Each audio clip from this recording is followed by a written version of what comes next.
দর্শকগণ, আপনাদের সামনে আমি যে প্রতিবেদনটি আজকে তুলে ধরছি সেটি হলো, আপনারা সকলেই জানেন যে গতকাল মাধ্যমিকের ফল প্রকাশ হয়েছে এবং উত্তর দিনাজপুরের রায়গঞ্জ থেকে 696 পেয়ে প্রথম স্থান অধিকার করেছে।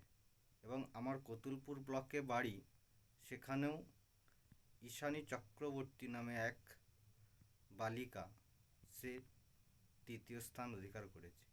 অবশ্যই আমার গর্বের বিষয়, আমার ব্লকের এক বালিকা তৃতীয় স্থান অধিকার করেছে।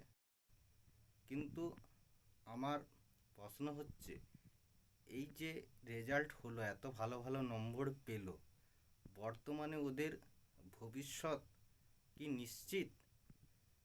না যারা রেজাল্ট ভালো করতে পারে না সেই সমস্ত ক্যান্ডিডেট কর্মরত স্থানে থাকবে আর এই মেধারা রাস্তায় দাঁড়িয়ে থাকবে?